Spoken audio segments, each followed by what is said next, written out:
Yeah? You're 17. You're on Loveline. Yeah, hi. Hey. Actually, my question is that my girlfriend, well, she's kind of experienced, and every boyfriend she's had previously has had a large penis. I know from her stories. How did this come up in conversation? Well, before we kind of got together, I don't know, just random, like, inexplicably, I guess the way, it goes, like, all the conversations of, like, involving sex, and it's just kind of the little sexual innuendos that lead to something, Yeah. And I guess... I miss those days. Remember when every road led to sex, every conversational road led to sex? It was like, were really happy when... did you hear Sinatra died? Yeah. Well, I bet he got a lot of tail in his day. Oh, yeah. That's when you're talking to your guy friends. Yeah, but when you were younger, it just went there immediately. You know what I'm saying? Amazing those hormones affect the brain function. Yeah. Now they all lead to money. I see. See, when you get older, you go, I hear Sinatra died. Yeah. Boy, I bet that guy was loaded. Yeah. See, I wonder if he left the money to Nancy or Frank Jr. I wonder how they're splitting that booty. You haven't gone to the next phase of life when it all goes to your kids, all the discussions. Oh, he's a horrible father. Hey, you hear that Sinatra died? Yeah. That Frank Jr. is going to need a lot of therapy. Yeah, it was a very distant father. Yeah, very negligent. Absolutely. All right, so Alex is still at the phase where every conversation leads to sex. Right. And he was foolish enough to get into penis size. Yeah, and just kind of insecure. Well, not so much insecure. I just kind of worried that when it gets to that point, which I'm sure it will, because she's just kind of a sexual animal. What's up with her? In what way? I don't know. It's kind of a weird thing to be talking about. How many guys? She's pretty open about things once in a while. I don't know. She tends to be able to talk about things that I wouldn't really expect her to talk about. What's her experience been? And by the way, I have no problem with women choosing to speak like that if they wish, but it just has a quality to it in the way she discusses it with you that concerns me. How many boyfriends has she had? That's the question. Well, I don't think she's ever been without a boyfriend since a long time, because she's never, she doesn't have a father, really. Why not? Well, her parents are divorced, and she's got a stepdad who she really has a bad relationship with. And what's he done to her? Pardon? Has he hit her or anything? Oh, no. He's just, I don't know, he's very mature about their relationship, because, she's just a young girl, relatively young. How old is she? Well, she's 19 now, but still much younger than him, and so... I'm not very happy about it, but, what can I do? I'm not her husband or anything, so. But I'm just, I know it's going to lead to sex at some point, and I'm just kind of worried because I'm just average size, not anything spectacular, and I don't know. Alex, yes. Stop being concerned with that. If you concern yourself with the quality of the relationship, that will do much more than any anatomic configuration. And that if she is going about just looking for the perfect size as the solution to her emotional ills, she's going to be very unhappy. And if indeed she's unable to accept your genuine connection with her, then there's something wrong with emotionally. Yeah. And it's not going to be a good relationship no matter what. If indeed she is open to intimacy and you're able to give her that, the relationship will be fine. It will be. She is going to chew up young Alex like so much Red Man. I'm afraid so. You know what this story reminds me of is that photographer's assistant we were talking to on Friday. Yeah. Drew and I did a big, long, real, honest-to-goodness photo shoot on Friday. Yeah. One that was not as miserable as most. No, it was actually a good time. Yeah. Alex, no, but women don't care. What? Women don't care about penis size. Some care, but they are much more concerned with the quality of the relationship. So, put it this way, it's not going to be a deal breaker. Right. Yeah, I've never met a woman who said this was a deal breaker. Unless they're acting something out. Unless they can't tolerate intimacy and they're going back and trying to solve some old stuff. Yeah, but, women like stuff that's smaller. They like rings, they like Miatas, they like medium to small size penises. It's the same theory, Drew. Well, you keep championing that cause. I know. I think there's some secondary gain in it for you, I think. I'm going to start a nothing special support group. Alex, you can be the first member. You'll be all right. But here's the deal.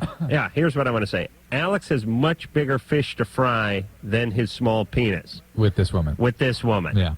between the distant dad and the suspect relationship with the stepdad, the multi-boyfriends. Just the fact that a 19-year-old's dating a 17-year-old, a little something suspect with her. So put a condom on, enjoy, and learn. Hey, it's Loveline. Phone number 1-800-LOVE-191. Fax number 310-854-4455. What's going on this week? Daryl Hammond from Saturday Night Live is going to be in here. You know that? You ever watch Saturday Night Live? Yeah. Daryl Hammond is the one who does all those great impersonations. He does Clinton. Oh, right. He does Yes. Phil Donahue. Yes. He does, I don't know, Peter Jennings and Right. Brokaw, all the news guys, Right. and he's just excellent. Right. I mean, he just nails that stuff. Right. So he's going to be in all, here. all guys with hair. Right. He puts on different wigs every time. And, Strange wigs. he just captures it. Yeah. It's a talent. You don't really learn that. You just sort of hone it. And then Bob Eubanks from The Dating Game. Is it the Newlywed Game? Newlywed Game. The Newlywed Game is going to be in here. Now Who's the dating game guy? that is Peter Marshall. No. Bob, Tony. Oh, I can see the guy. Jim Eubanks. No, Jim. Jim. Oh, No. boy. All right, I'll think of it. Jim Ladd. Yes. No, Jim Ladd's the DJ. Or Jim Ladd's like the No, had a camera or something. Now I'm thinking of Alan Ladd. Jim. Well, and Mike's looking it up. Anyway, I'm what do we going got? insane. So on Friday and Thursday we have the Godzilla people, do we? We're working on that, yes. Yeah. If we can't get them, we're going to get Godzuki. Godzilla's an illegitimate son in here. How do you know about that? You don't know about Godzuki? Well, I just watched it on Cartoon Network for the first time today. You never saw Godzuki? Godzuki he didn't spit fire like Godzilla. He By the way, you just set me off on something. Jim Lang. Thank you, Engineer Mike. He just spat smoke rings. Remember that? Like a stone guy at a party. But watch that Quest for Camelot today. Right. Quest for Camelot. what Yeah. is that? Is that Disney's new movie? It's Warner Brothers' new movie. And would you assume that's G?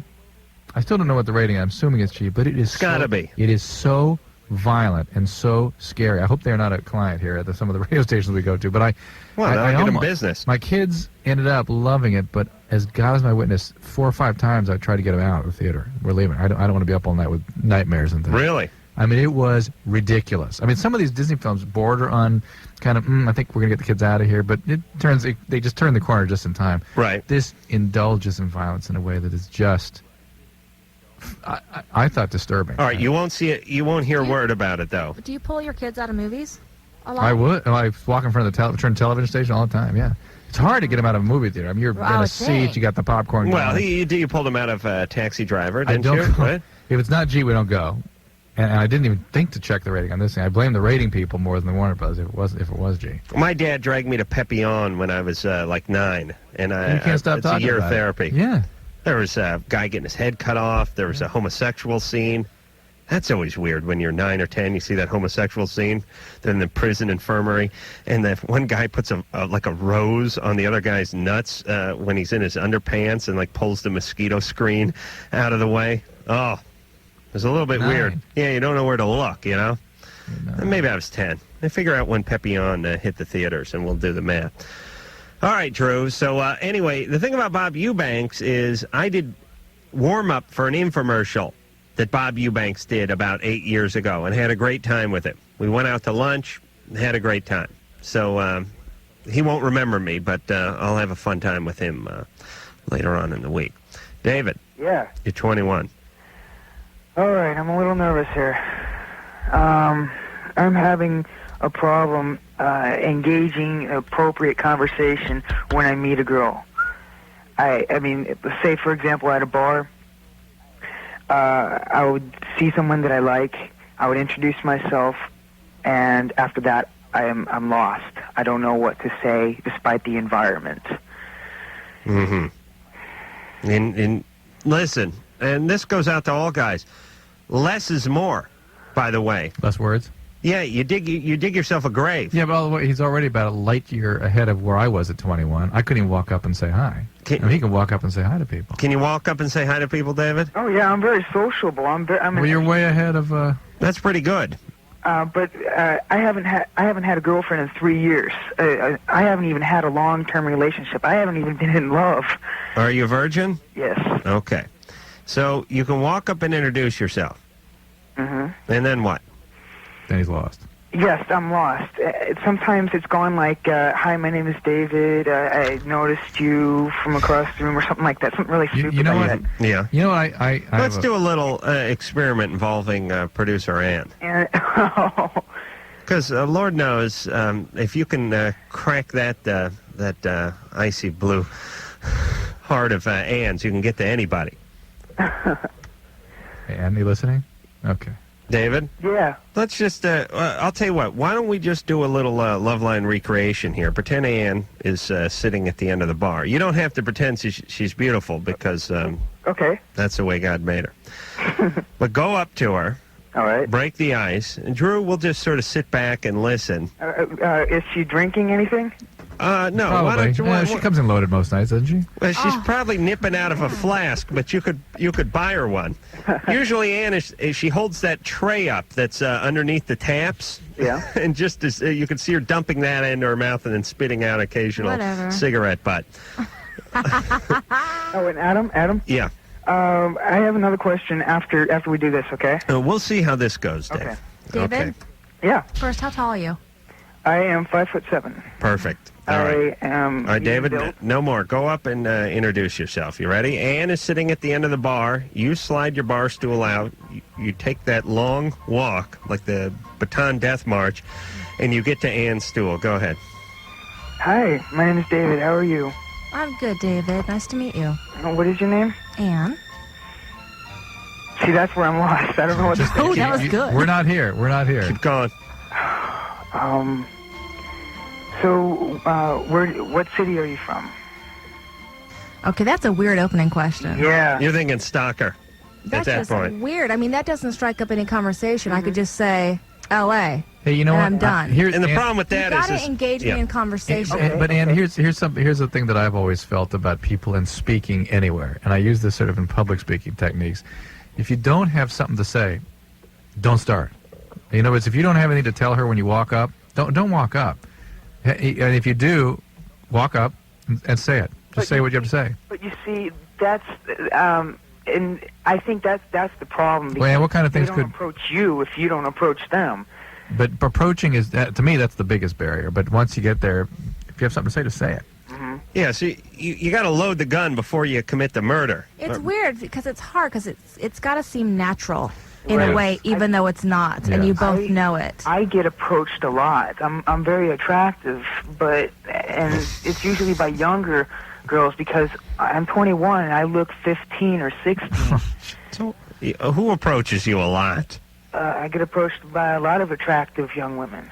Like in front of the liquor store to buy beer? No. Like in the grocery store or at school. Really? Mm-hmm. But they're too young for you. Oh, yeah. My limit is 18. All right, look. What are we going to say here? Ann, any advice? Well, just like I said, have a conversation played out in your mind so you know where to go with each question. Something interesting. Somewhere where you can rapport Something. and go back and forth. And it's really not the kind of thing we can answer over the radio. This just takes a little time, a little Yeah. experience, and quite honestly, a couple of more beers.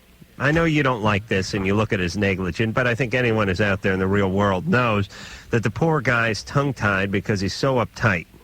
And part Look, of you're that saying is somebody's- he needs himself a shot of Jägermeister and a Coors Chaser, and then he can go over there and relax You know a little what? bit. That's Just pathetic. practice, because if somebody shoots you down, who cares? There's a million other women out there. And Try the next one. I'm not wrong when I say that you women size up a guy pretty quickly anyway. And Well, it works both ways.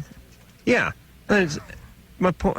Settle down in there. My point is you're not going to send the guy packing if he's really cute if he asks you something like what city you live in. I mean, it's not going to be a deal breaker if you're really into him. Right. So it's a little bit moot in the sense that if she's into you, she'll let you stumble a couple of times anyway. God knows. But a lot of people that you're not attracted to right off the bat, once you have a conversation with them and learn their personality, they become cuter. Right. That happens with a lot of people. Yeah, I'm kind of the other way around. Hey, Steven? Yes. What's going on? Well, I just called. I've been listening to your show for a couple of years, and I just wanted to say that it's been a big help to me. And I just think you have a great show. I Adam and Drew, both of you guys have been a big help to me. I've just been, let's see, April 25th. That was my first year of being sober. Wow, congratulations. Thanks. You mean you made it a year? Yeah. Yes. Wow, that's great. From what drug? Alcohol only. Cool. But I'd say, I guess I went into treatment in January '97 and sort of didn't get it right away. But from April, whatever, of '97 till April this year, and I've been listening to your show pretty much every night the whole time. And I just hope that a lot of people. I think you guys do a good job of sorting out denial in many forms. Well, thanks. And I just hope that It's a real presence, isn't it? Is that amazing? Yeah.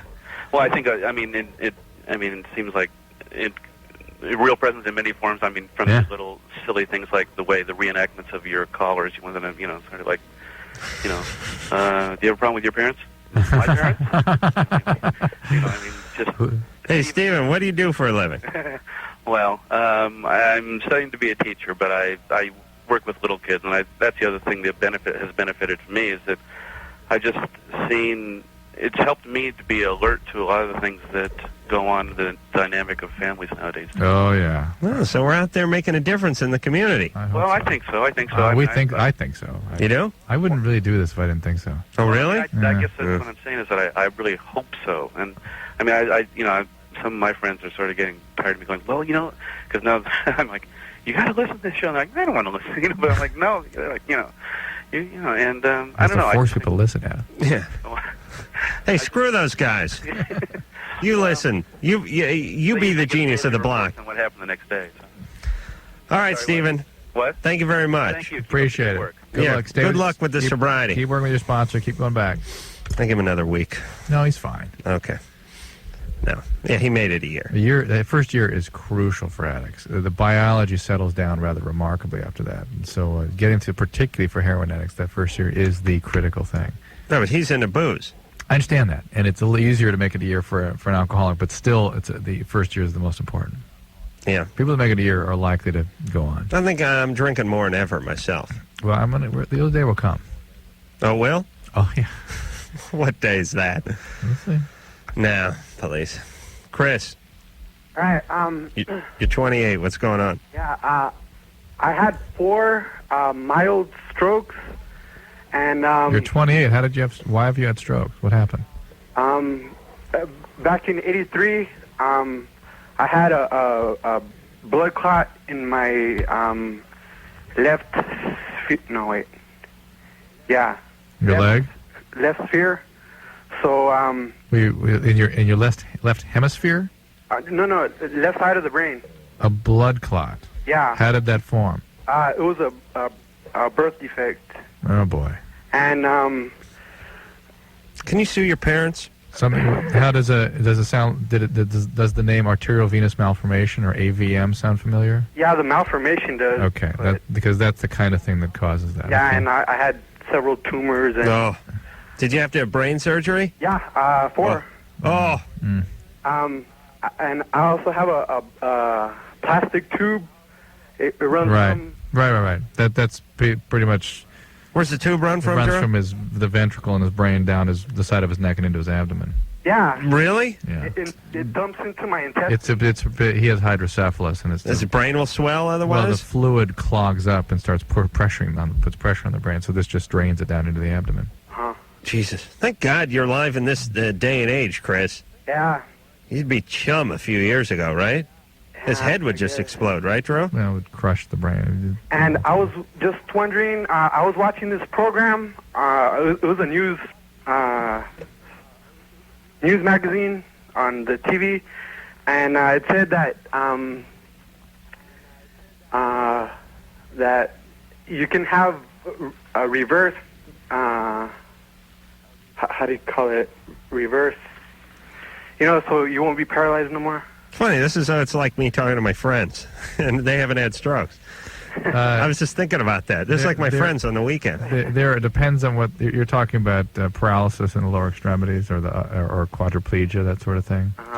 No, there's no way to reverse that yet. Well, what are people working on that? Are you in a wheelchair, Chris? No, I'm walking, but I walk with a limp. Cane? No, Yeah, no, no. Limp cane? Yeah. he's half the body doesn't work right. Oh, dear Lord. Are you able to work? Yeah, volunteer. I volunteer for this prenatal clinic, Great. Really? and That's good. You got a girlfriend? not at the moment. Yeah. Yeah. You got to get a girlfriend. Are you able to have sex? Yeah. Oh, you are? Yep. Probably got a bigger penis than us. Does it work okay? Yeah. Great. All right. Well, that's it. That's Chris, really the main issue. there are no surgical solutions to the problems you have right now. There isn't. No. But now, what about? Okay, Drew. I know you don't want to screw with the lad, but what about certain things that people have? I mean, look how far medicine's come in 20 years, right? We've really come. I mean, every 25 years in medicine, it's quite astounding, and it's moving even faster now with the advent of computers and things like that. I mean, doesn't it move faster now? You know what I'm saying? Like, between the years of 1925 and 1950... Well, between 1500 and 1900, things moved slowly by comparison to 1900 to now. Drew, you going to let me finish my effing example? Yes, you're right. From 19... Yes, you're Royal Highness. Okay. From 1925 to 1950, there's 25 years. A lot happened in that 25 years, I would imagine. But without the aid of computers and computer simulations and all this kind of stuff that they can do now, a lot of research and tabulating and whatnot, that they can... what used to take a statistician a month now takes a $7 an hour temp of 5 minutes, right? Right. Okay, so... wouldn't it be safe to say that things in the 25 years from now to the year 2023 or whatever are going to happen even that much faster? No? Oh, come on. Why not? A lot of information's out there, but the big breakthroughs have slowed down a little bit. Really? Yeah. Because you've been spending all your time with the triplets? What is that? Could you get on that? Please, here's my thing. I'm leading a sort of, devil may care sort of life in the hopes or with the expectations that things like, cancer and whatnot will all be sorted out by the time I really get into the sweet zone of those diseases. Say 30, 35 years from now. Then there'll be something else. Oh, there will be? Of course. Yeah, but I won't be screwing around or having any weird sex. I'll be fine with those things. All right, just work on that stuff. Oh, but in terms of the and brain, thank God dentists aren't in charge. But in terms of believe me, if you took dentists and put them where doctors are today, here's what it'd be. We're going to have to cut the leg off. We don't have any anesthetic, and to stop the bleeding, we'll dip it in tar. When it comes to the brain, though, I think we are hundreds of years off from structurally altering it, let alone understanding it. I really believe that. All right, but 30 years ago with the brain tumor, anything you could do, really?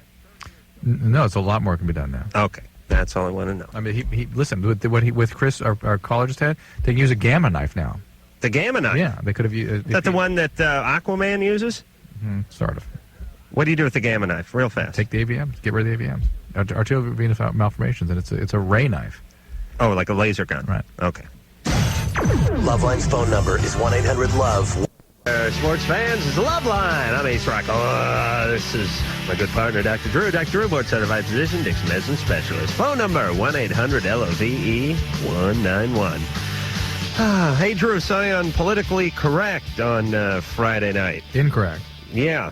I always call it politically correct, don't I? Yes. I don't know what's up with that. How'd it seem? Oh, you were great.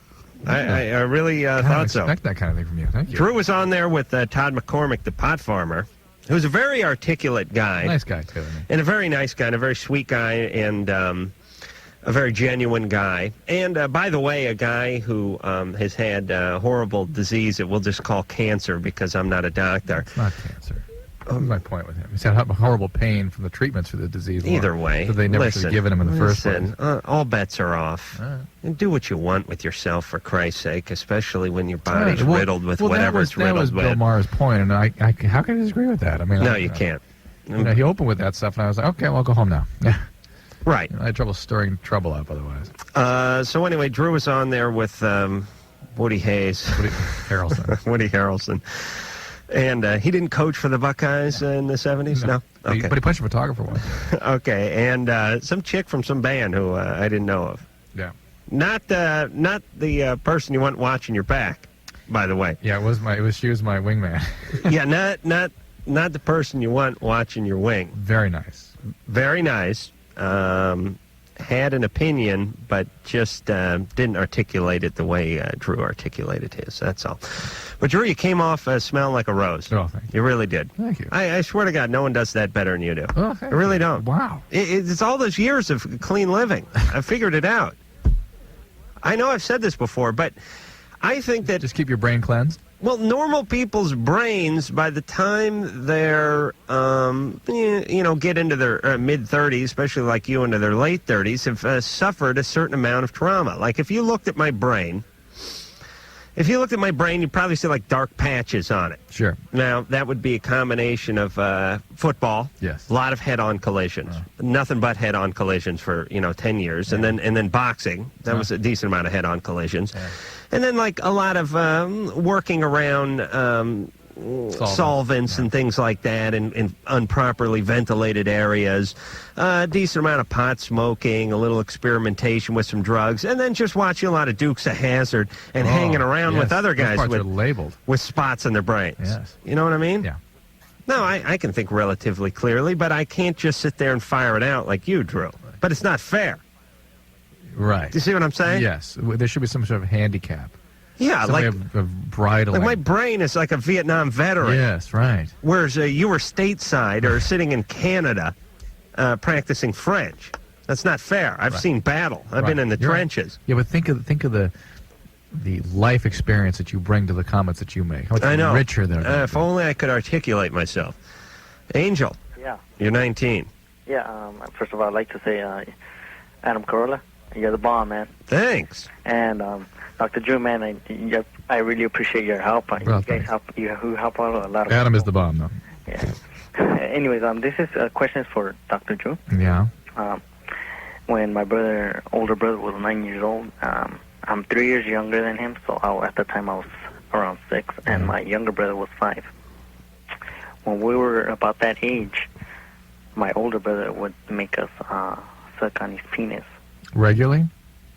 Yeah, regularly. Okay. And let me get the ages down one more time. The oldest brother was how old at what? 9. Okay, he was 9. And you were 9 6, 9 or 10. And I'm 3 years younger, so I was either 7 or 6. And my younger brother, he was either 5 or 4. I don't know. And how long did this go on for? A couple of years. Okay. And what's the question? And my question was, could this habit of him... Shouldn't have taken that bottom bunk, I'm thinking.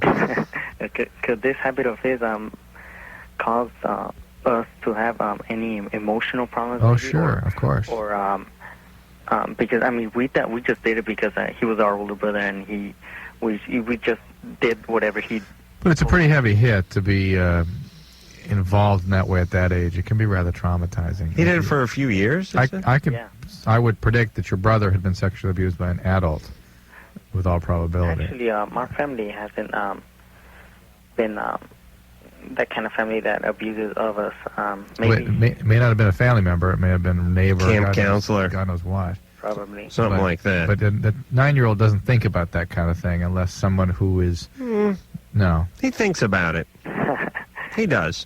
Anyway, but doesn't act on it. Yeah, and especially not the 2-year thing. Right. The 2-year plan. Right. My question was, could that have been the cause for, I guess, my younger brother to get into drugs and? Oh yes. And yes. It can create some very heavy feelings that people have difficulty managing. Yeah, I guess that explains why he has problems with girls, and I guess I'm the only one who came out, I guess, quote unquote normal. Yeah, you don't. It doesn't have to damage you, but it can affect you. There's no doubt about it. And my older brother, he turned out to be a gangster, and now he turned out to be a loser in life, and he had no other option but to go to the army because no one else would give him a job. I told you, that's what the army's comprised of. Well, but something happened to pedophiles. him before he started doing that to you guys. Yeah. I promise. Well, at least he went into the army. Yeah, that's right.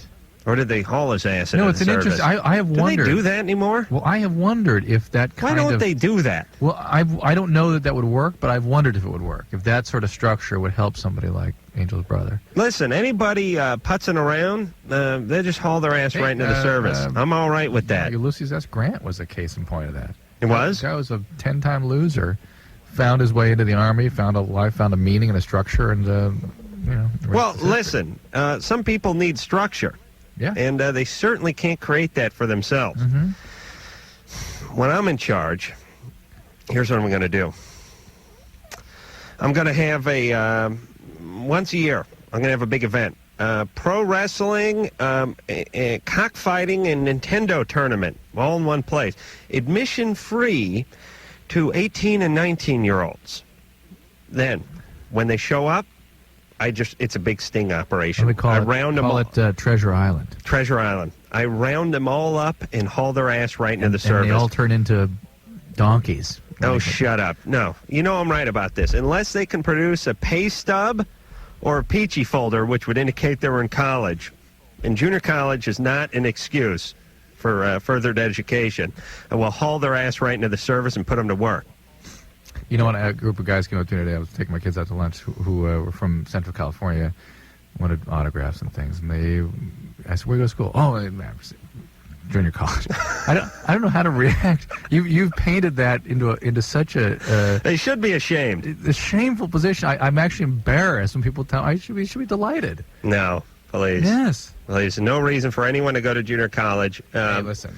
Let's see. I'm going to make a couple of excuses for junior college. If you're got furloughed from prison and you're there to learn a specific trait like auto body you can't work. afford university. That's one thing. The other something happened. No, the other thing is maybe if you're from another country and you don't have a firm grasp on the language, something like that. Basic when English you were sick speaking. When you're in high school, couldn't get caught up. No, all kinds of reasons. You know I'm right, Drew. David, you're 27. Hey, how you guys doing? Good. Dr. Drew, I want to say that you are the bomb too. Well, thank you, David. Okay. My problem is it's not. Yeah, it's sort of a problem, I guess. I enjoy going down on girls, and one problem is I don't get to do it enough.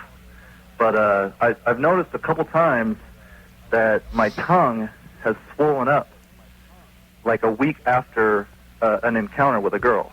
I mean, it happens during the encounter and stays. No, after like 4 or 5 days afterwards. Do you get sores on it? No. Well, it seems like maybe my taste buds swell, maybe like double in size. Yeah. My tongue just feels swollen. Yeah. I'm thirsty. Allergic to flea powder? Little adolescent humor for you, David. What is that, Drew? I'm not sure. I don't have any name for it. It's not those a medical condition associated with it. Do you think that's God doing that? No, I think it's just. Do you spend a lot of time with your activity here? Well, a couple times. I had one long-term girlfriend, and it happened on 3 or 4 different occasions. You worry that it's some sort of herpetic infection. That's one thing, and the other is you worry. And I suppose a yeast is another thing that could do that. How long were you down there? Hours. I don't know. All right. Please.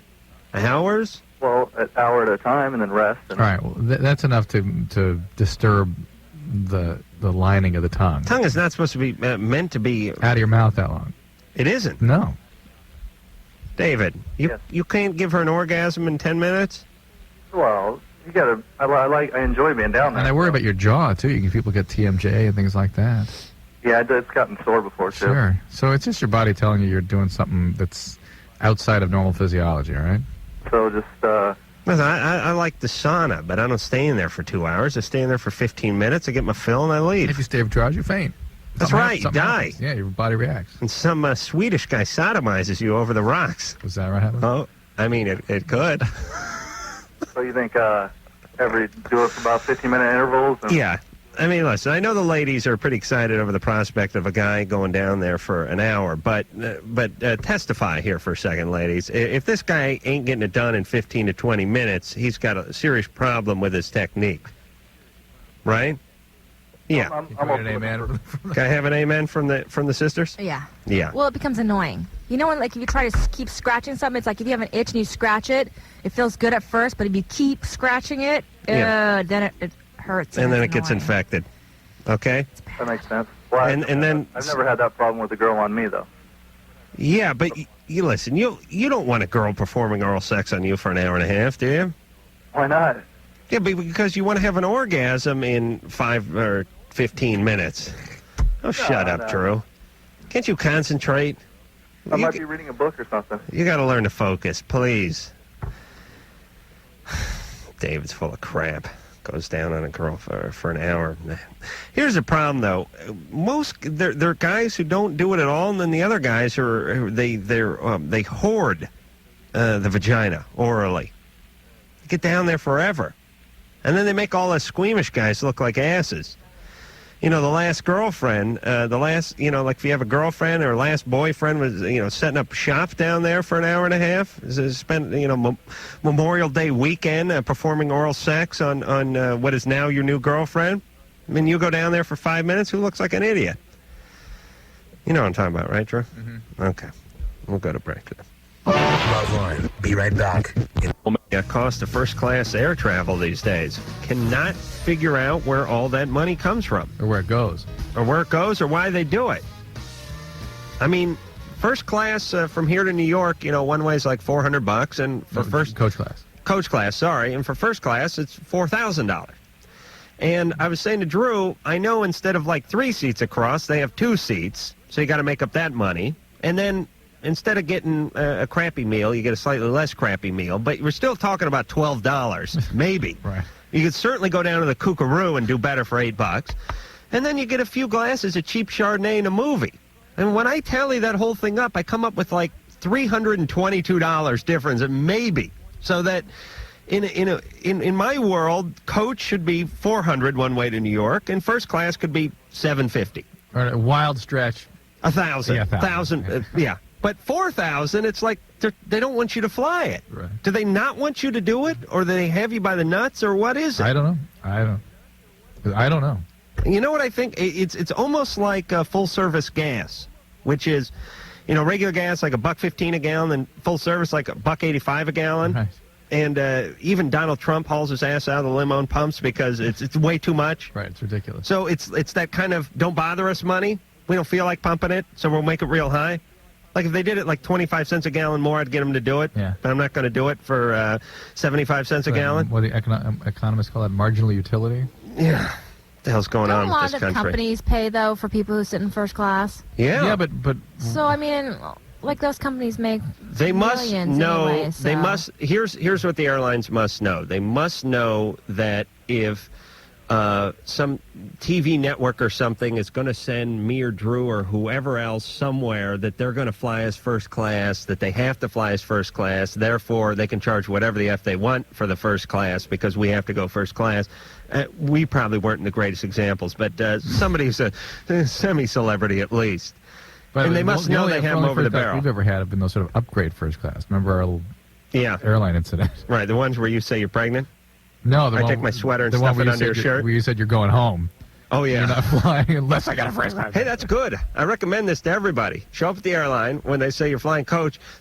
Make sure you got to take some sleeping pills and a Bloody Mary, and then have a small fit in the airport that you don't remember, and claim you're going home unless you're going first class. And then they scramble and put you into first class. They don't even know why they're doing it.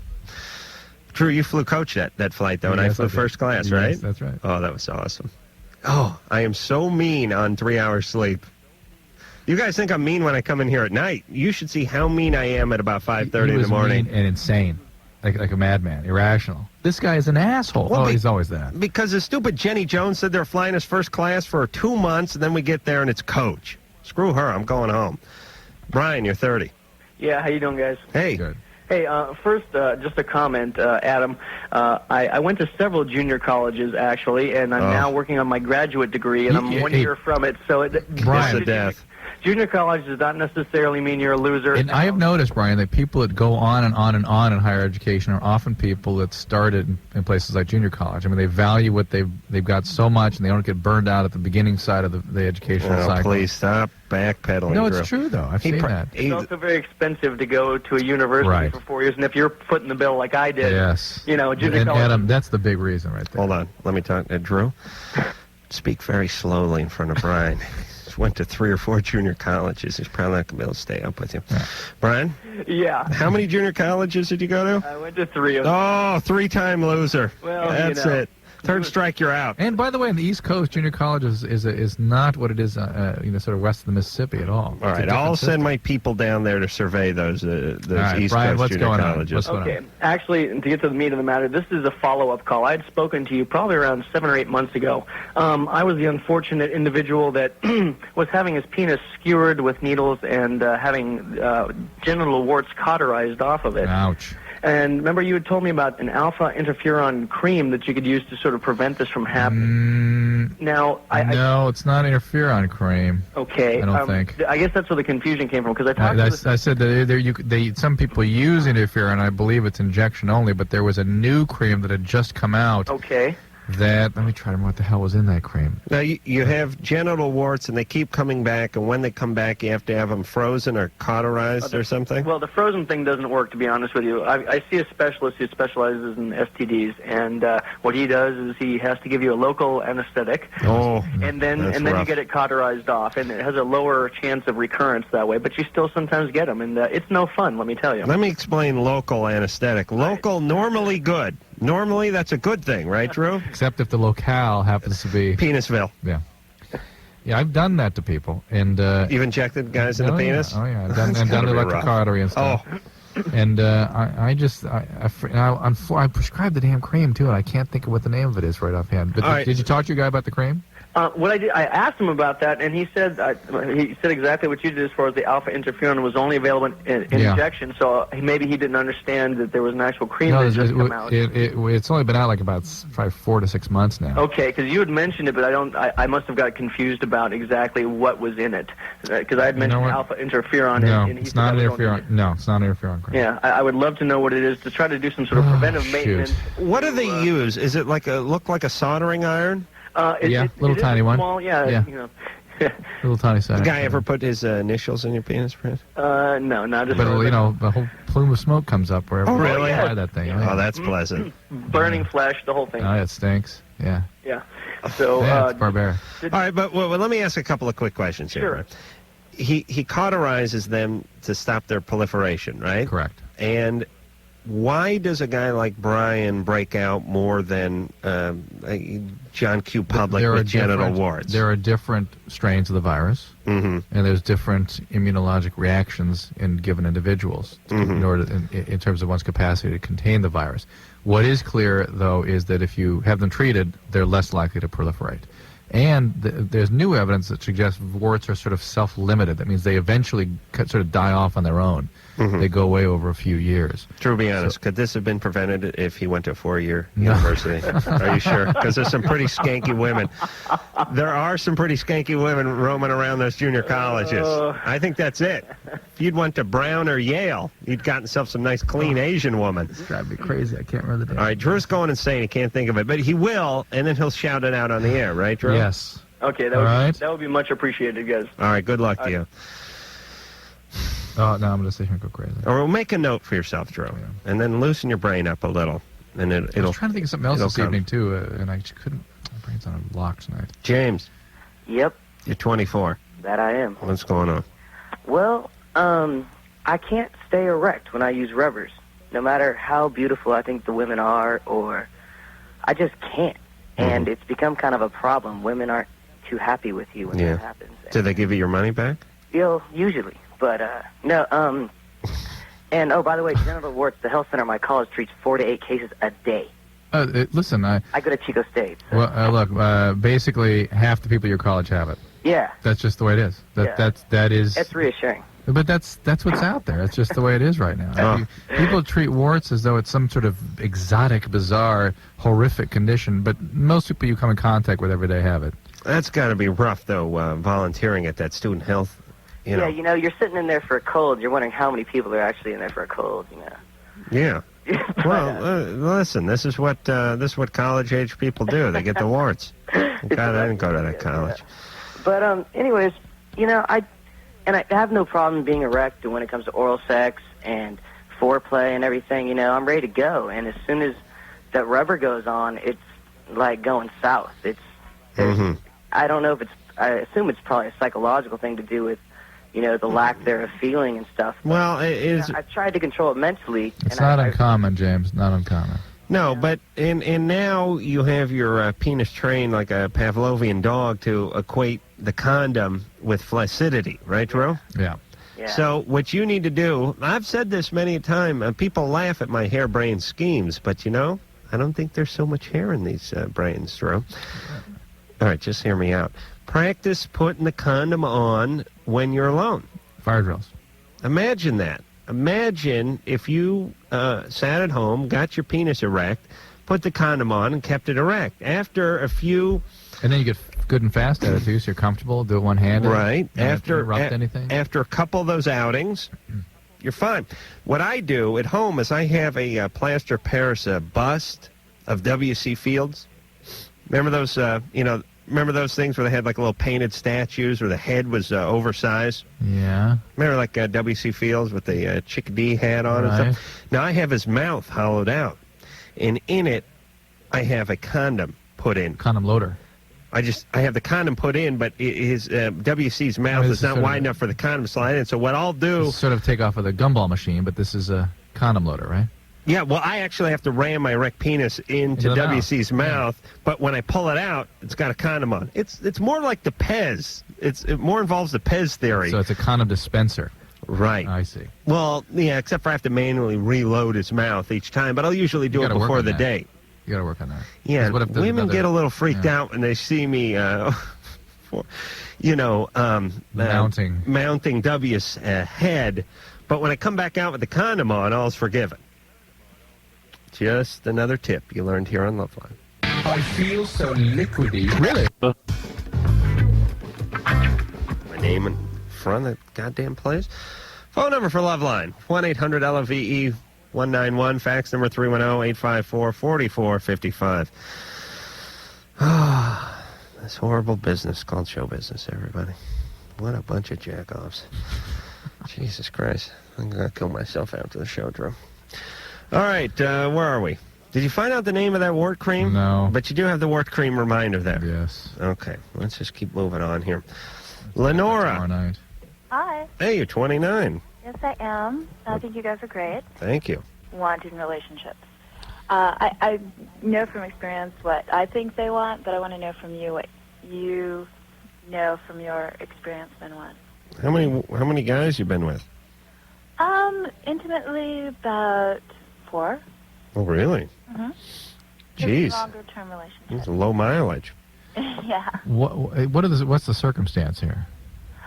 Is it the circumstance with my current relationship? Yeah. It's a guy who I met at a bar. We really click. I could see us maybe potentially being soulmates. We're very open with each other. How long you known him? Just like 3 weeks. Mm-hmm. What? It's a problem, Drew. Bar. Oh, so what? And by the way, adults meet adults at bars. It doesn't make them evil. All right. No. Drew, and by the way... What? Because I know how people think everyone at a bar is like loaded and chain smoking, and they got one false eyelash is hanging down, and the guy's wearing like a hockey jersey with the sleeves cut off. There's nice bars, and adults go there to meet and mingle. Married couple or long-term relationships have you known for people who originally met in the bar? Well, that's a very unfair question. I don't even know anyone who's married unless He's the only you guy. or producer Ann met your husband or wives in bars. No. He's the only guy I've met. Where Right. I've. What does he do for a living? You're just to say what do men want from a relationship, it's too broad. We have to figure out what this guy wants, right? Oh, okay, yeah. I mean, he's very fun-loving. He's very. And what's he do for a living? He's a CPA. How old is he? 28.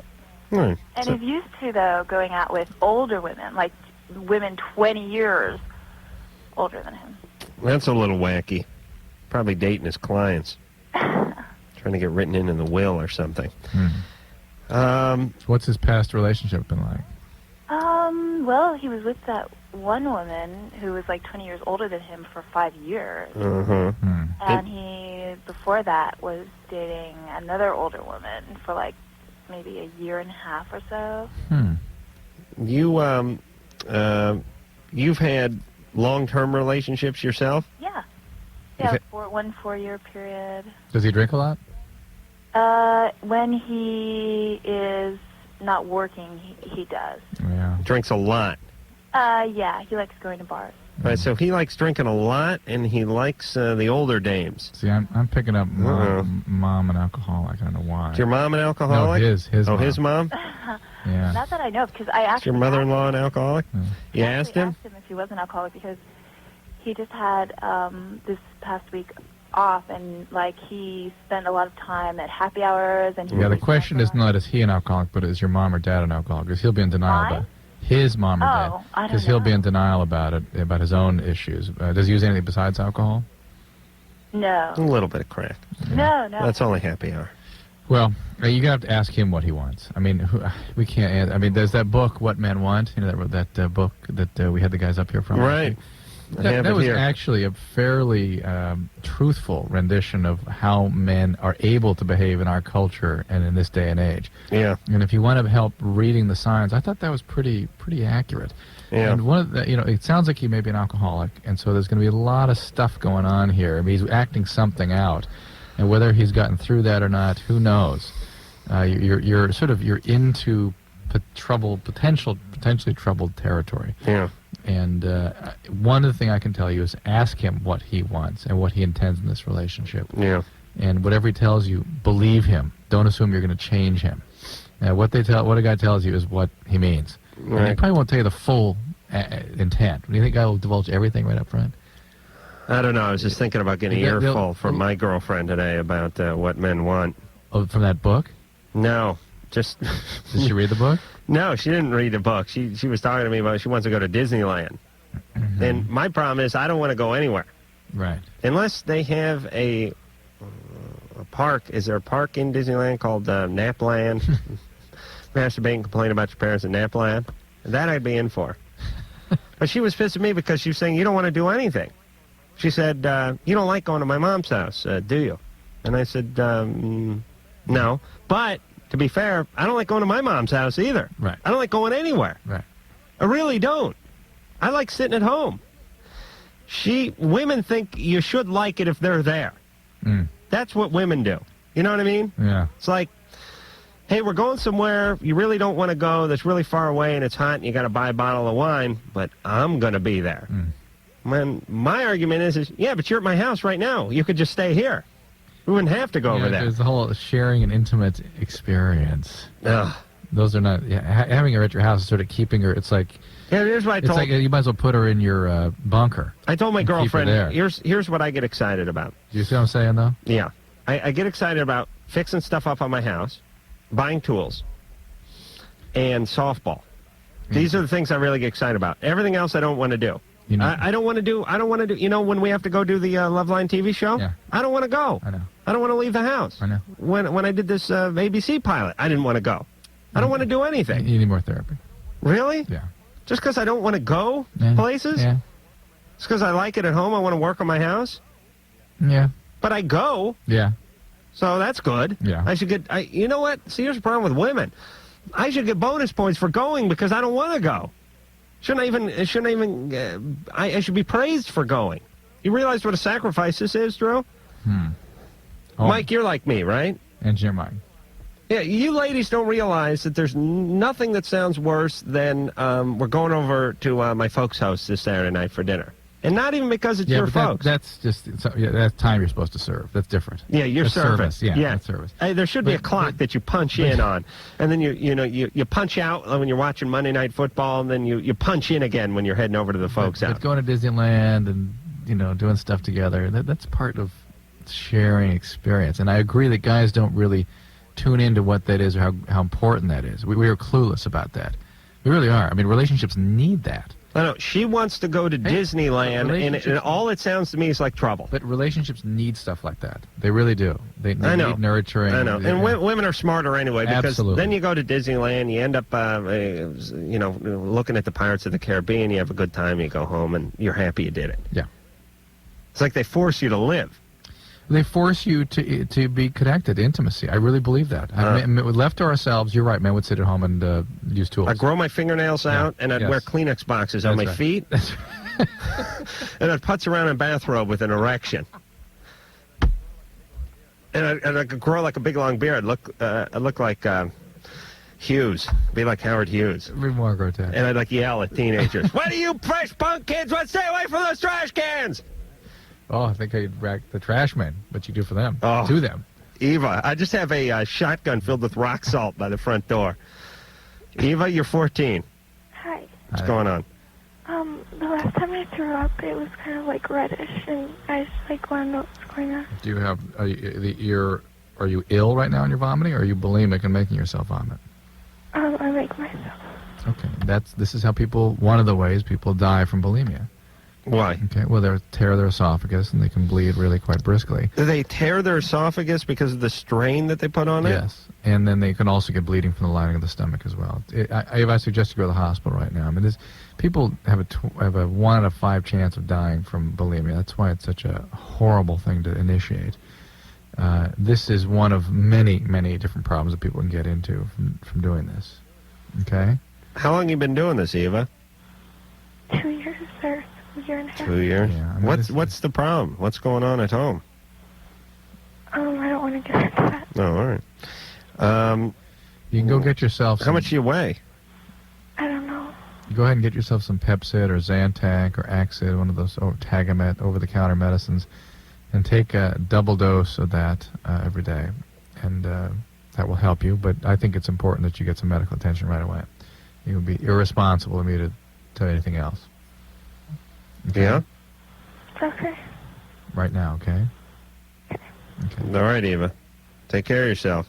Okay, thank you. Is there some sort of hotline she could call, Drew? Yeah, let me give you... it's on the side of the computer, Drew, to swing it around. Here's 1-800-522-8336. You got that? No. I don't have any power in my house right now, so... No power in your house? No. Why not? There's like a storm. I don't have any running water either. A storm? Yeah. Where are you? Minnesota. Oh, well, that's good. I mean, it's better than the folks not paying the bill. Well, my parents aren't home right now, so... You're home with no power? Yeah. By yourself? Yeah. What time is it in Minnesota? Is it 3 hours? 2 hours. 2 hours? Yeah. Jesus Christ, I'm 34. You figure out... When am I going to figure that crap out? Hey, look, you can't identify the states yet. I don't expect you to identify the time zones. All right, see, I went to junior college. That's right. I was a genius before I went to that junior college. All right, so... Hey, do you have somebody... I mean, the phone's working. Yeah, but that's it. Do you have somebody you can call or somebody you can get to be with you? Not really. Well, where are your folks at 1:15 in the morning? Sunday night. My mom, I don't know where she is, and my dad is... I think he went out of town. Okay. So your parents, these in your system, Adam, when you're in power, I'm assuming you'd get these parents tied to the whipping post, and flogged. Yeah. Eva, you got to take care of yourself. I'm sorry, your parents aren't. Please, do that for us, would you? I mean, if we're the only connection you have tonight, maybe we can at least persuade you to make some more phone calls. 1-800-522-8336, the number you can call for help. Try to put that number in your memory banks. 800-522-8336. Maybe you call after you put the phone down from us. You know, the first time I threw up from drinking too much wine, I threw up so hard that my eyelids got bloodshot. Oh, yeah. And they stay that way for a week. Oh, yeah. It's not bloodshot, it's conjunctival hemorrhages. The pressure actually causes blood vessels to rupture on the surface of the eye. I was pushing so hard that I think I shot out some of my soul. I really do. Can you hack your soul up, Drew? Well, maybe that would explain a few things. I threw up. I made it up my driveway. Actually, first I threw up on my friend in the backseat of a car. VW Squareback. There's a good car for vomiting. I'd like to see some sort of stat on which cars have had the most vomit thrown in them. I'm guessing the VW bus followed closely, a close second by the VW Squareback. Yeah. And then possibly like 60H Dodge Now, Dart. We grew up at a time when I think everybody had a friend with a Squareback or had one themselves. Yeah. And is it not true that somebody would end up tossed in the back of that thing? Always. Yeah. My mom drove a Squareback for many years. Oh. Yeah. That's why. You know, I was looking good. People don't even know what you're talking about, probably. It was VW's station wagon, but they just called it a Squareback, right? It was I can't hear you. The Scirocco. You know, my favorite is... No, Scirocco came 10 years later. Yeah. watching the Cal Worthington commercials where he goes, "Come on down here and get yourself one of these Scirocco's or Celicas." I got you a Toyota Celica GT or the VW Scirocco. All right. So anyway, I threw up, and then I ended up sleeping in the driveway. That's nice. And my sister came home about 4 hours later and kicked me in the ass. I had part of my feet were hanging out of the bushes, and the other half was like in the shrub. And I got up, and then I made my way into my bedroom, and I woke up the next morning with gravel in my cheek from sleeping on the driveway. Oh, my God. Yeah. But that's back in a day and age when a guy could sleep in his driveway and not worry about prowlers or some guy coming up and rolling you. I don't think kids can sleep in their driveways anymore. Gina, you're 22. Yes, I have a medical question for Dr. Drew. Hi, Gina, what's up? I had a tilt table test, and I was diagnosed with neurocardiogenic syncope, and I was given Sectrol, Norvasc, and Zoloft, and I responded horribly to all of them. These are all very different kinds of medicines. Hold on, what's the tilt table test? Is that where they have that maze with that marble in it, and there's a hole on one end? Well, it looks kind of like that, but they put you on a table and tilt you and monitor your cardiac response, your blood pressure and things. They tilt you with your feet up higher? Directions, yeah. What do they try to figure out? To figure out if you're having a neurologic cause of your low blood pressure. She's fainting. Syncope is fainting, basically. I see. Whether or not it's something wrong with her cardiovascular system or whether it's nothing at all. I mean, they sort of put her on everything. So let me talk to her some more. What the hell line was she on? 7. All right. All right. About 2 minutes, actually. What's that? I was out after 2 minutes. 2 minutes of tilting. Right. And the last medicine that I was given, the Zoloft, was, I think, because I mentioned to her that I was starting to feel depressed. All right, so that's something different. All right. Okay, but she said it also responds to the neurocardiogenic syncope. Yeah, well, okay. Syncope is fainting? Yeah. Okay. Fainting. And so anyway, I've responded really poorly to it, and I was hoping to go into law enforcement. I've been going to school and studying administration of justice, and I'm really concerned because I'm not having any success with controlling it. Have you had a lifetime problem with this? I've only had 2 actual syncopal episodes. Were they I've had a lot of near syncope. Yeah. I can't stand for long periods of time. Right. Without getting really dizzy. So I was just curious if you had any suggestions of how it's commonly treated. Boy. I mean, this sort of swooning that you have, this is also called vasovagal reactions, right?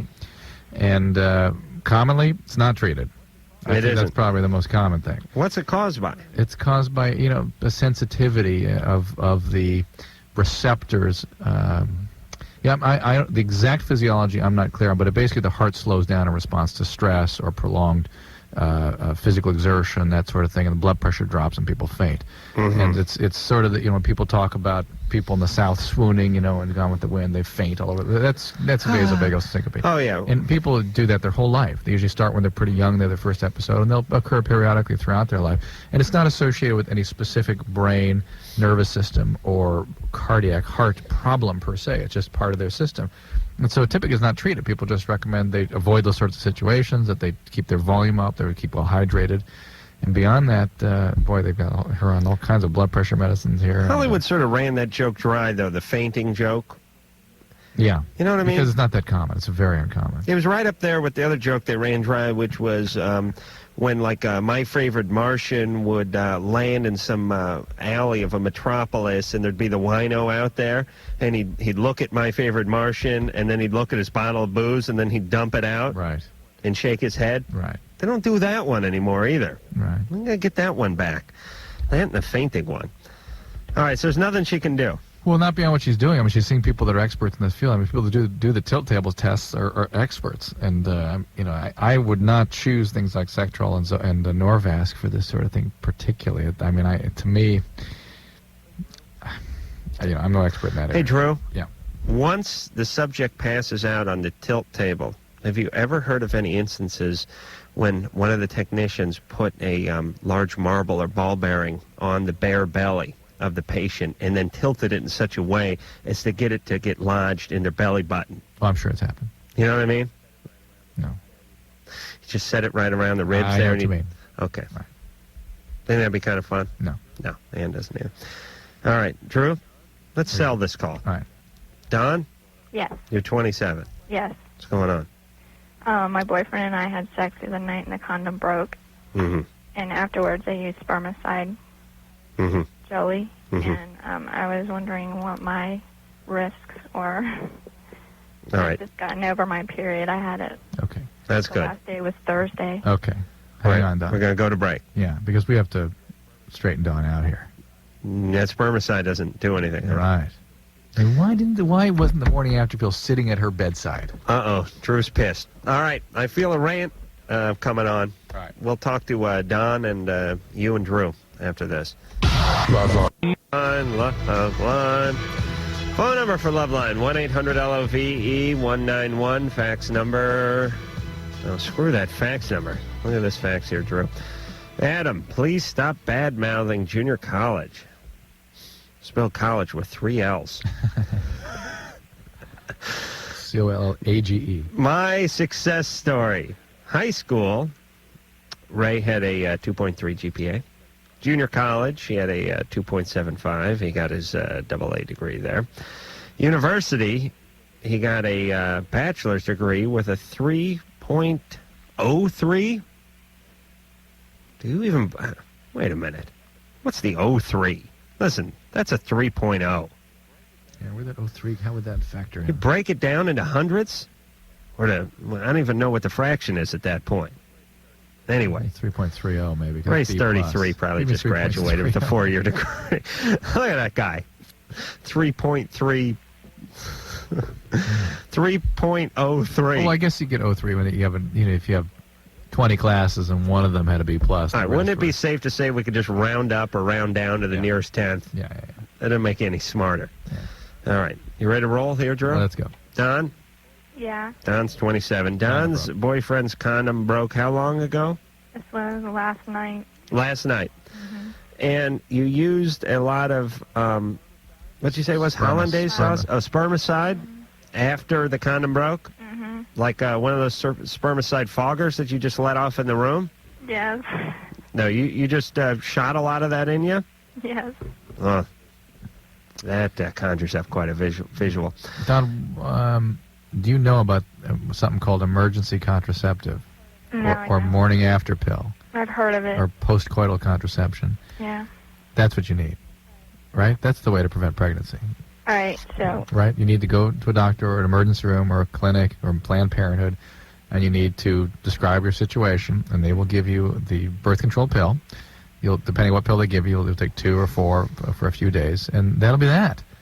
And it has about a 70 or 80% chance of preventing pregnancy that way. I mean, in all likelihood, you will not get pregnant if you take advantage of something that's readily available. It should be waiting on everybody's nightstand.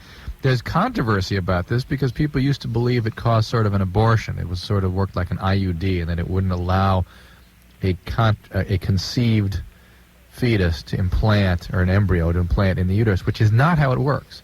Turns out all the postcoital or emergency contraceptive does is block ovulation, so there's no egg release, so there can be no potential for pregnancy, and everything's fine. Okay. Why don't people know about this? What the F is up with this government? And by the way, in Radio Land, there's things called PSAs. These are public service announcements. These are what radio shows are forced by the, who do we work for, FAA? FCC. FCC. Call it the FUU. They're forced to do X amount of this programming each week, otherwise you can't get a license from them. But the radio guys are smart, and they do it at 4 in the morning. But they have stuff, I mean, let me tell you, tune into radio about 4 in the morning. You'll hear, hello, this is Edward James almost talking about water skiing safety.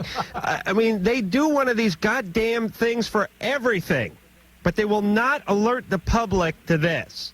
Think how many unwanted pregnancies we could do away with without the actual abortion. Yep. And, there's so much political crap in this country. Like this RU 486 is now they've figured out that it's it's safe. The FDA. Right. These where the French have been using this crap since World War II. We just figured out it was safe. Yeah. Meanwhile, what the hell's that Pepe medicine, the new Viagra? Yeah. How long did that take to make it through? Few months. Few months. How long's this RU 486 been floating around? Many years. About 10 years? Please. And did we not know it was safe 10 years ago? Well, I just think the FDA got their hands on it to do the proper testing just recently. Before it was off limits. Right, because all these religious wackos. Listen, you religious nut jobs. I don't like abortion any more than you do. But here's the reality of it. That kid that should have been aborted is going to put a shiv in your kid's ribs in about 15 years. You understand that concept? You understand that? You are going to get a stray bullet in the back of your head from one of these kids that should have been aborted 20 years ago who's doing a drive-by in front of your house. It's a good idea. Someone doesn't want a kid, I don't want them to have a kid. God knows people who want kids can't raise them. Imagine kids that don't want them. We're living in a utopia inside of 10 years. Please. Adoption to be more utilized, too. And listen, if you're so worried about the sanctity of life, stop eating meat, you idiots. Hey, how many of these pro-life fanatics you figure are vegetarians? Yeah, but it is. What do you think? Is there a number on that? But listen. Do you know, Drew? I will. How come? Because it's killing without justification. If you have to kill to survive. Yeah, we don't need to eat cows. We can live off tofu. We need it's best to have animal flesh. I hate to say it, but we evolved that way. Yeah, beef, Drew. I mean, people are going to people are going to react to my saying that. Not necessarily beef, but listen, my buddy Snake has been off meat for about 15 years. He's a kick-ass guy. He's buff. He's tan. He eats nothing but like tofu and peanut butter and stuff. Most of those people eat strong fish as an or ox. something. All right, so you eat fish. Well, it's killing something. That's fish. Come on. Well, you're killing a cow. Come on, how many burgers? Yeah, I bet these pro-lifers are swinging by the Arby's to grab themselves a couple of double dippers before they go blow up the clinic. Come on. You want to start somewhere? Stop eating stuff. Stop eating stuff that had a life. Start there. Second, take care of your own kids. And then third, worry about what's going on in everyone else's womb. Please. And this RU-486 is a pill. Who cares? For Christ's sake. Life begins when you learn to program the VCR, right, Drew? We're both dead meat. Do you know how to program yours? Yeah, or you can pay someone to do it. Making a provision. There's a lot of eccentric millionaire types out there who don't know how to do anything, but they have the money and wherewithal to get somebody to do it for them. Calls. All right. Please. Put this stuff on your nightstand, everybody. And this isn't even, RU-486 is an abortion thing, but this isn't even an abortion thing. It just stops it from taking. Right. No, it stops it from happening in the first place. Well, I mean, grabbing. No. The morning after pill prevents conception. Yeah, I mean taking, not clinging, but taking. Yeah, right. Sarah, you're 14. Hi. Hey. What's going on? Nothing. I have a question for Adam Drew before my big question, okay? Yeah. Okay, Adam, could you guys play, like, Dr. Drew Shuffle? Because that's my favorite song. Yeah, I think we could. And, Drew, did I hear you say a couple months ago that you were going to be on Space Ghost? Yeah, Adam and I both did Space Ghost separately, but we did it. I don't know when they're going to air it. When will those air? Because that's my favorite show. My kids were asking about that, too. Drew and I got a bunch of junk floating around out there. Yeah. We got 2 hours worth of Jenny Jones. And a sitcom that... and a sitcom that I feel like we canceled. Midsummer is what I was told. What for Space Ghost? Yeah, for We're going to have him. He will be on this show Yes. around the time that those air. Okay. Okay. But So they you'll gotta hear do Space. the cartoon. They gotta do so Yeah, you'll much hear to prepare Space for a Ghost. show. We think here on this show before that happens. Okay. Yeah. They don't crank those episodes out. They got to fly to Thailand and start cracking the whip because they have a bunch of like teenagers working the sweatshops where they do the animation. Or maybe it's the Philippines somewhere. I don't know. Sarah? Yeah. So, see, it takes a while. Yeah. Now, my big question was, I was just wondering about, like, statutory rape and stuff. How far do you have to go, and what kind of punishment is there? Drew, if I had a nickel for every Space Ghost statutory rape question, combo question we've got on this show, I'd be a rich man, wouldn't you, Drew? Just all the time. Yeah, Space Ghost, statutory rape. It's all the time. Sometimes statutory rape, Space Ghost. Yeah. In California... Wait a minute, Drew. Get, you know, when you weren't here, and I was on with Dub C, get that thing from behind there. I was looking at this thing. I was looking for materials. It turned out me and Dub C turned out to be such a dynamic duo. It was great. Oh, my grandmother didn't care for it much. In this state, it's called, in California, it's called unlawful sexual intercourse. Mm-hmm. And I think there is a separate provision for other than sexual intercourse, which is basically sort of contributing to delinquency or some Here's sort the age of consent in the United States, state by state. What state are you I in? won't do every state. What state are you in? California? Yeah, and here it's, isn't it? It's 18 unless you're within 2 years of the. It's a very strange provision now in this state, unless he's within 2 years of your age, and right? Right. Yeah. Well, actually, no. It just says 18. Really? I think though, if you're 16 and he's 18, it's quasi okay. Well, there's two footnotes here. One is age 16 if the man is 21 or older. Mm-hmm. Which is next to Kentucky, which is 14. So meaning when you're in Kentucky, the age of consent is 14. Unless the guy's over 21. But if the guy's 21, 22, or above, it's 16. Then you got to be 16. It depends on the state, and it depends on the state what the punishments are. And we are not attorneys, so we cannot tell you exactly what goes on. This is another good one here, Drew. What? The other footnote is... They can be quite severe, though, Sarah, and they usually are things that are brought up by the parents, frankly. If the female is over 12, the statute applies only to virgins.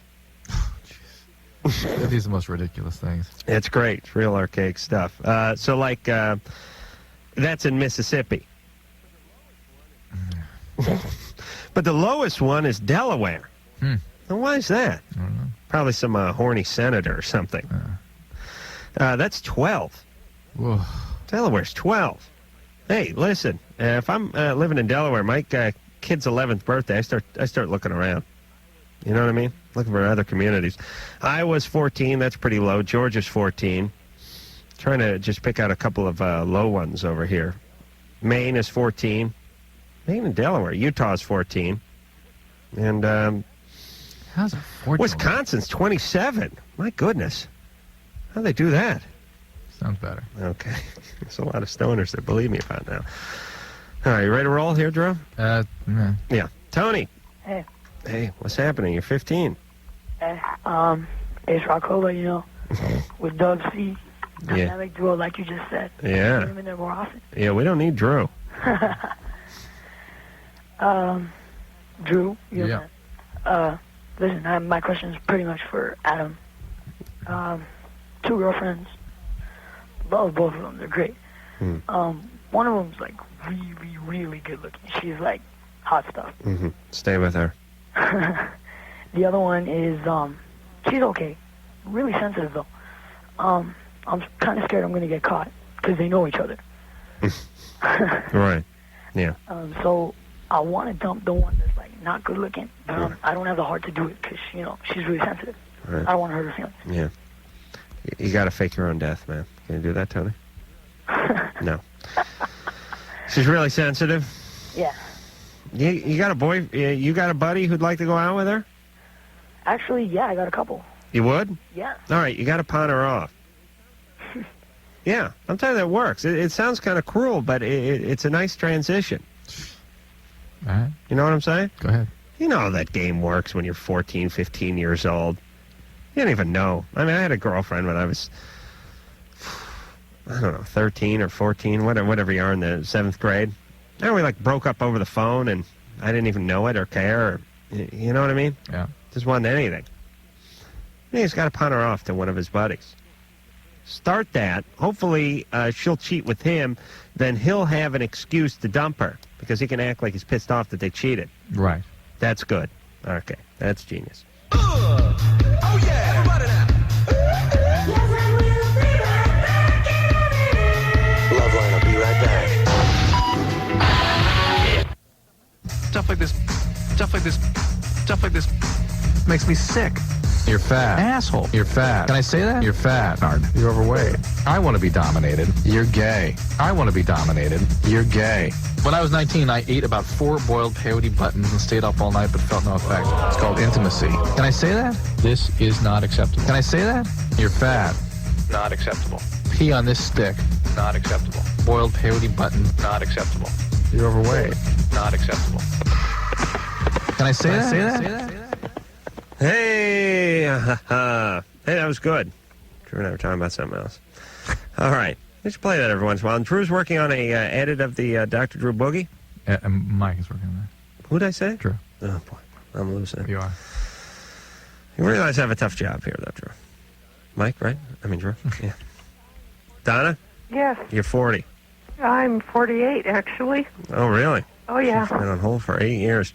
I know. Old lady. What's going on? My question's for Dr. Drew. Yeah. I was in the tamoxifen, breast cancer tamoxifen study.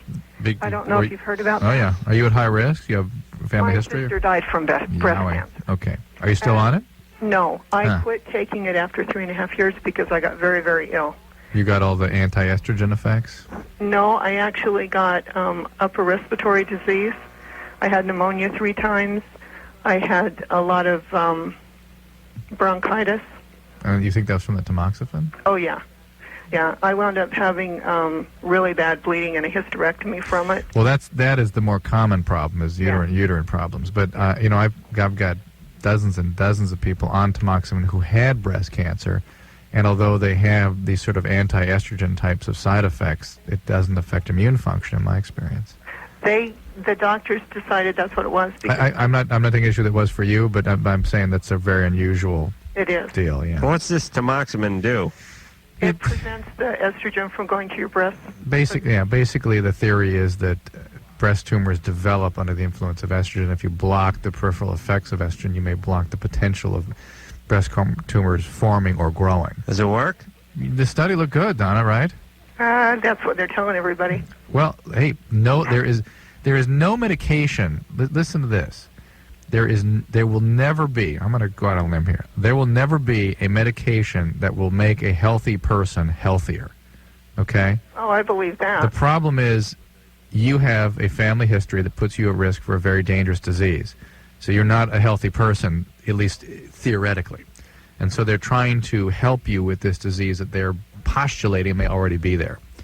Well, plus the fact you may be amongst the minority here that wasn't helped by it or that had too many side effects. Yeah.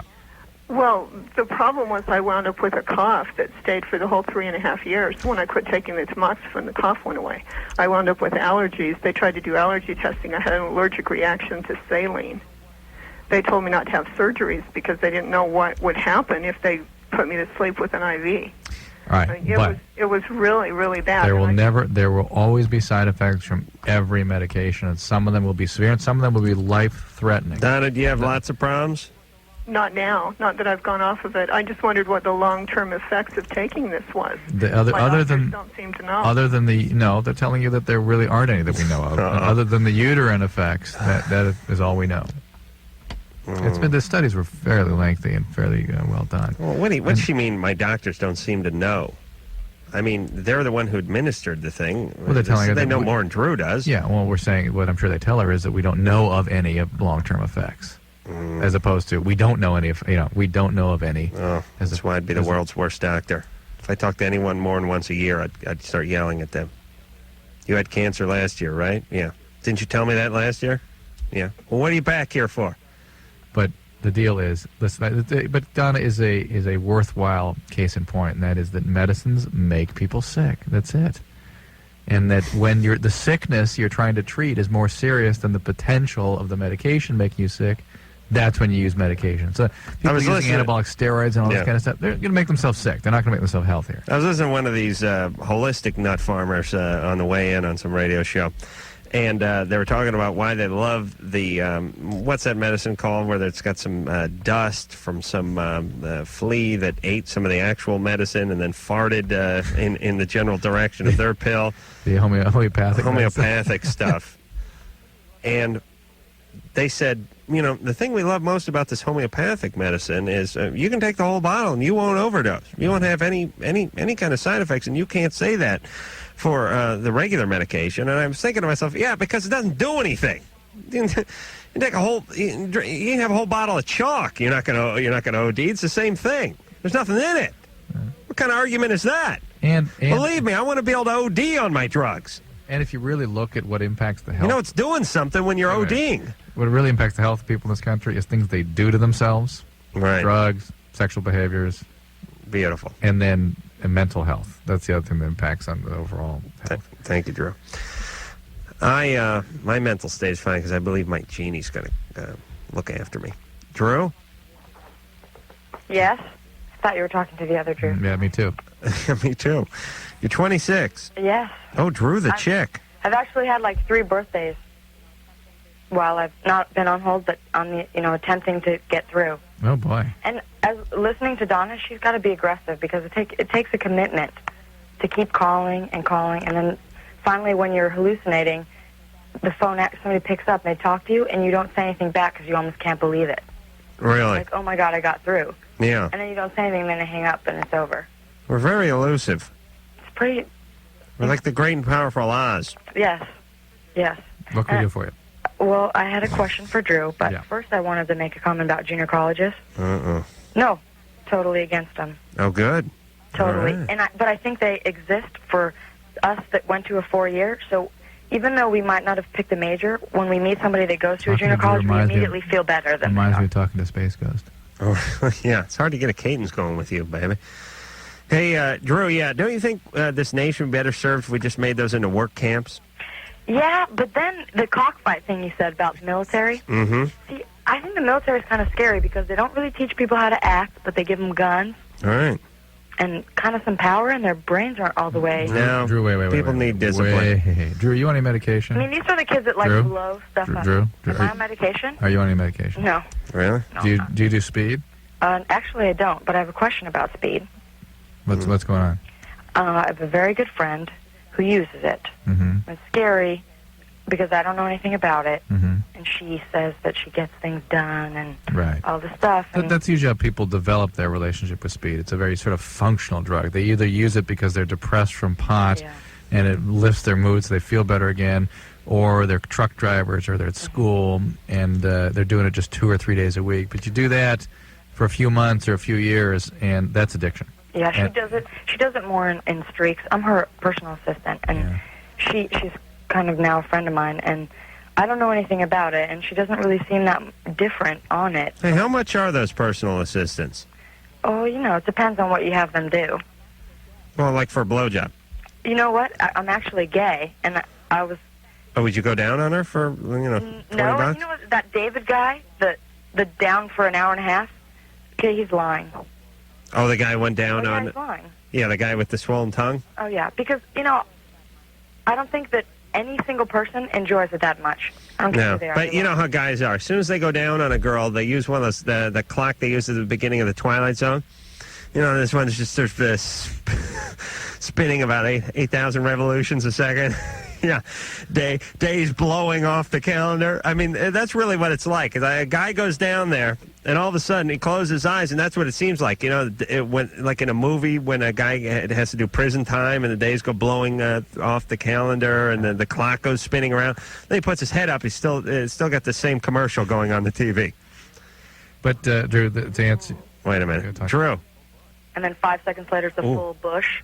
Full bush. You know what I missed that part. It's a rosebud, and then with time lapse, years later. Oh, right. Yeah. She's talking about the growth thing. Yes, yeah, it's interesting.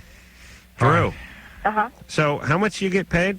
Well, I'm salary, so. Oh, salary, okay. All right, well, listen, if she has a family history of alcoholism, then her probability of... her dad is. All right, so she is set up for addiction. Yeah, very much so. All right, but look, here's what's going to happen. She's going to keep using, and she may expand in other areas, and she's going to start to get irritable, depressed, labile. That's the thing, is she does have Start depression. becoming preoccupied with people nearby, thinking irrationally about what they're up to and how they're thinking about her.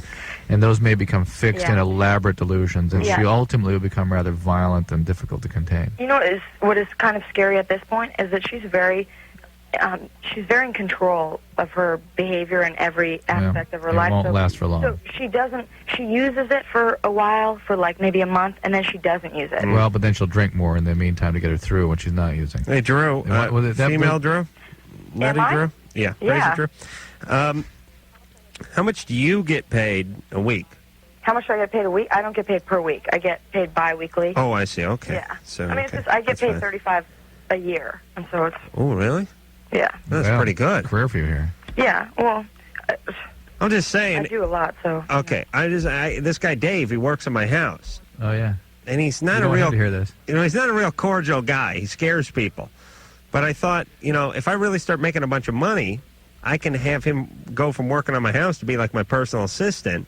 And not only do I have a guy with some ability as an electrician, but I got a henchman. Right. All right, he has I a want little. to know who she's a personal assistant for. His fingers are a little too big for dialing the phone. But hey, Drew, Uh-huh. who is this? Some celebrity? No, not No. a celebrity. A No. banker. Oh, a banker? Okay. Imagine having Drew as your personal assistant. She brought up 15 calls from 15 shows in the first 15 seconds on this show.